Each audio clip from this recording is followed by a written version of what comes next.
अब जैसे इस क्वेश्चन की बात करता हूँ मैं, तो इस क्वेश्चन पे क्या बोल रहा है हमें? ए particle execute SHM in straight line, the maximum speed of the particle during its motion is कितना है मेरे पास? वीएम है। ठीक। Find the average speed of the particle during its SHM.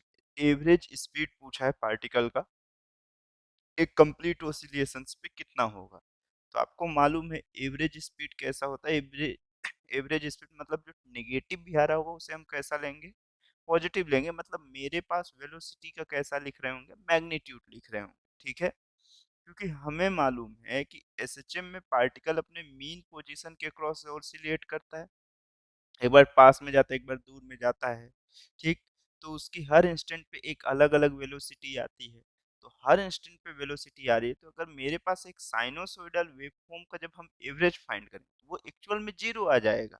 Average velocity अगर साइनोसॉइडल वेवफॉर्म का अगर find कर रहे हो आप, तो वो कितना आएगा? जीरो आएगा।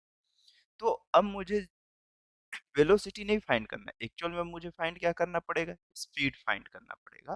तो देखो, अगर पोजीशन का ग्राफ मैं लिख रहा हूँ, अगर with respect to X axis के क्रॉस में लिखूं, तो मेरे पास पोजीशन की जो इक्वेशन लिख पा रहे हैं वो हम लोग कितना लिखते हैं? ए साइन ओमेगा टी, ऐसा ही लिखते हैं।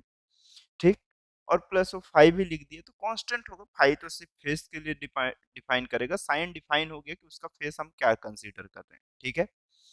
लेकिन अगर आपके पास एवरेज काउंट करना है तो एक्चुअल में हर इंस्टेंट पे वैल्यू क्या हो रही होगी? चेंज हो रही होगी।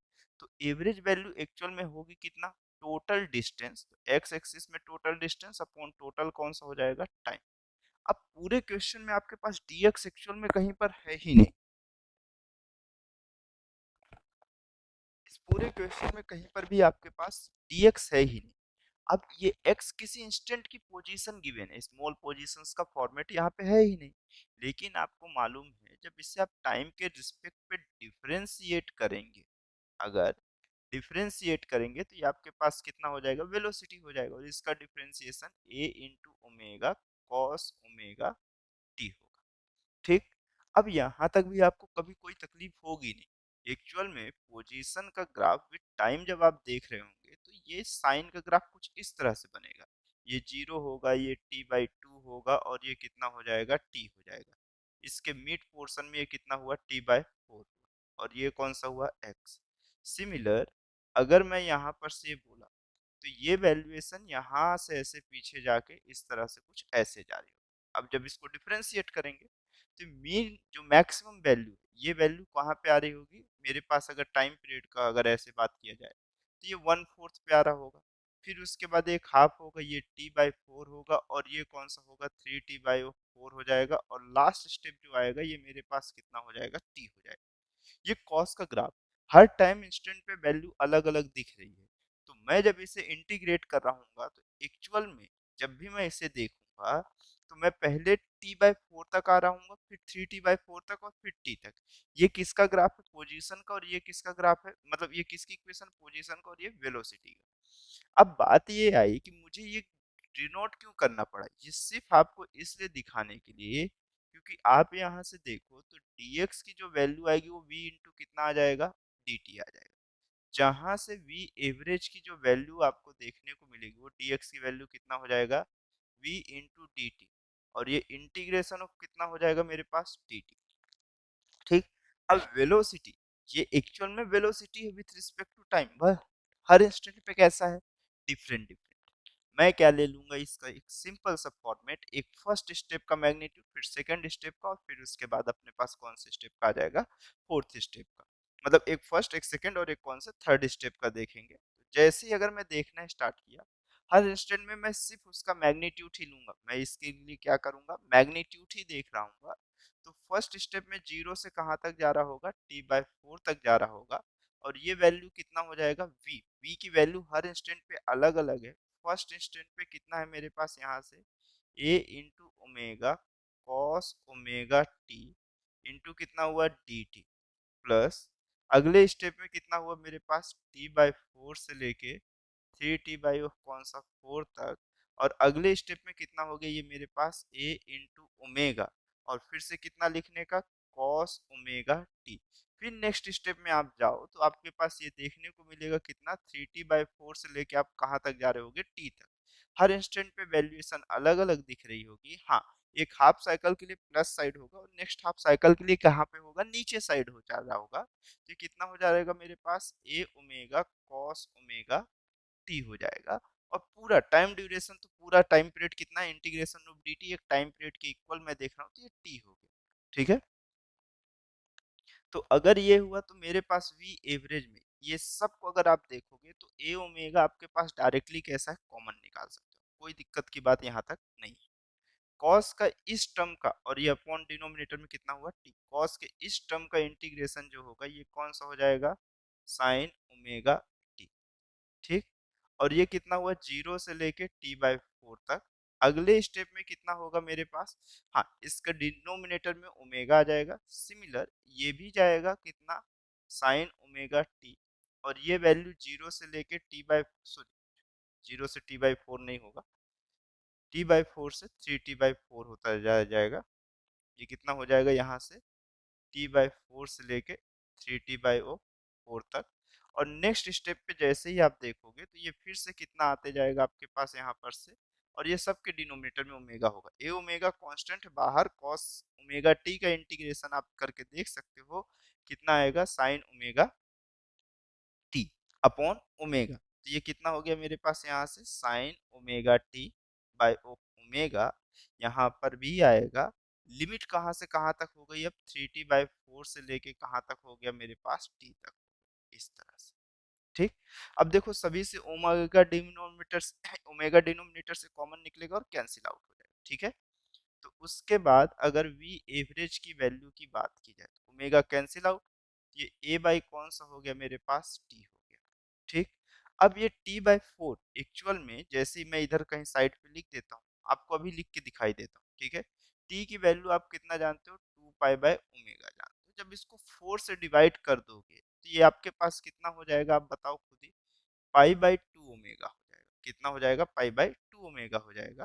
तो आप इसे कितना लिखोगे, साइन ओमेगा π/2 ओमेगा माइनस कितना हो जाएगा, जीरो। ये और ये टर्म कैसा, cancel, upper limit minus lower limit, sine zero की वैल्यू जीरो हो गया।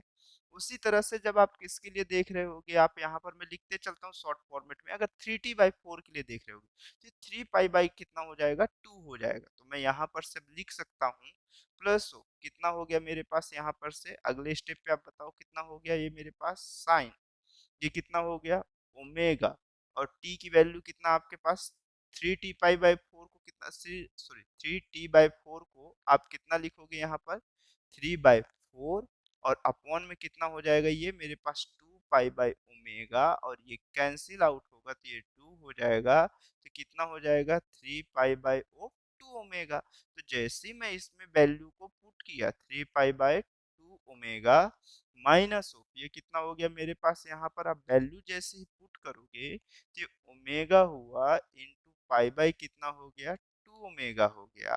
और नेक्स्ट स्टेप पे ये कितना हो गया, यहाँ पर के बाद ये साइन ओमेगा टी की वैल्यू कितनी हो गई मेरे पास, यहाँ से आप जानते हो 2π/ओमेगा माइनस, फिर से वैल्यू अगर आप पुट किए तो आपको ये देखने को मिलेगा, ये साइन ओमेगा इंटू 3π/2 ओमेगा। ठीक, इस तरह से आपको ये दिखेगा। ठीक, तो यहाँ से वी एवरेज की वैल्यू आपको जो देखने को मिलेगी वो ए बाई कितना हो जाएगा, टी। अब बताओ साइन पाई की वैल्यू, यहाँ पर से π/2 है, 1 हो जाएगा। कितना हो जाएगा साइन π/2 की वैल्यू, 1 माइनस जीरो चला जाएगा। अब देखो यहाँ से साइन 3π/2 दूसरे ब्रैकेट में, साइन 3π/2 मतलब कितना हुआ, -1, और ये कितना हो गया मेरे पास, ये भी हो गया आपके पास, कितना वैल्यूएशन हो गया, बोलो बोलो कितना हुआ ये वैल्यू। ये देखो ओमेगा और ओमेगा कट हो गया तो ये भी कितना हो गया, -1। अब उसके बाद अभी आप देखना आपके पास पूरा आंसर जीरो आ जाएगा। अगर आप इवैल्यूएशन नहीं कर रहे होते तो अभी देखना बस यहाँ पर से एक बार में दो चीज को मैं डिस्कस करना चाह रहा हूँ। साइन 2 पाई की वैल्यू जीरो, अब ये यहाँ से ओमेगा और ओमेगा कैंसिल, फिर प्लस लिखोगे और ये कितना हो जाएगा, -1 हो जाएगा, 3π/2 माइनस का 1 और माइनस माइनस कितना प्लस 1। अब आप देखो इस पूरी कैलकुलेशन को आप करके देख लो तो आपके पास आंसर आ रहा होगा कितना। देखो देखो जीरो आ रहा है। कितना आ रहा है? जीरो आ रहा है। लेकिन जैसे ही अगर आप देखो तो आप यहाँ पे तो मैग्नीट्यूड ले रहे हो, ये टाइम पीरियड ऑफ नीचे की डायरेक्शन का तो आप वैल्यूएशन ही नहीं लिखना चाह रहे हो। तो अब जैसे ही इसके मैग्नीट्यूड की बात कर रहे होगे तो ये सब में इसके मैग्नीट्यूड होते चले जाएंगे। यहाँ पर डी ओमेगा टी भूल गया ना मैं, सॉरी डी टी भूल गया। ठीक है। जैसे ही आप इसके मैग्नीट्यूड की बात कर रहे होगे ये सब इसके मैग्नीट्यूड में आते चला जाएगा। मैं रेड कलर से ऐसे लिखते चल रहा हूँ, आप ये देखते चलो ये सब इसके मैग्नीट्यूड में आते चले जाएंगे, सब मैग्नीट्यूड में आते चले जाएंगे, सब इसके मैग्नीट्यूड में आते चले जाएंगे। ये वन ही होगा बट ये कितना हो जाएगा मेरे पास, यहाँ से आप लिख सकते हो कि वी एवरेज की वैल्यू कितना होगा, ये माइनस का कितना हो जाएगा, प्लस हो जाएगा। ये 4a/o कितना हो जाएगा, टी हो जाएगा। जहां से आपको ये देखने को मिलेगा कि वी एवरेज की वैल्यू कितनी हो गई आपके पास 4a, और टी की वैल्यू कितना हो गया 2 पाई बाय ओमेगा, ये हुआ। और वी एवरेज की वैल्यू अगर आपको यहाँ से दिखेगी तो 2a ओमेगा बाय कितना दिखा, पाई। और क्वेश्चन में मेंशन है आपके पास कि मैक्सिमम स्पीड को हम किससे रिप्रेजेंट करेंगे, वीएम से। आपको मालूम है कि मैक्सिमम स्पीड को आप अगर वीएम से रिप्रेजेंट कर रहे हो तो किसी एसएचएम के अंदर जो मैक्सिमम स्पीड होती है उसकी वैल्यू हमारे पास कितनी होती है, ए इंटू ओमेगा। तो जो वी एवरेज की वैल्यू एक्चुअल में आएगी वो हमारे पास कितनी हो जाएगी, यहाँ पर से बोलो 2 वी एम/ओ कौन सा, पाई। तो एक एसएचएम के अंदर जो एवरेज स्पीड आएगी उसकी वैल्यू हो जाएगी 2 वी एम/पाई होगा। ये आपको हमेशा मालूम होना चाहिए। कंफर्म? यहाँ तक मैं समझूं कि आप लोगों को समझ में आया? आप एक बार देख लो पूरा अच्छे से प्रॉपर। मैं यहाँ से कुछ कुछ एलिमिनेट करते चलता हूँ ताकि देखो जैसे मुझे अब इस चीज़ की ज़रूरत नहीं है आपके नोट्स के अंदर, तो मैं इसको एलिमिनेट कर देता हूँ। आप टी की वैल्यू सिर्फ 2 पाई बाय ओमेगा पुट करके देख लो, आपको खुद ही समझ में आए।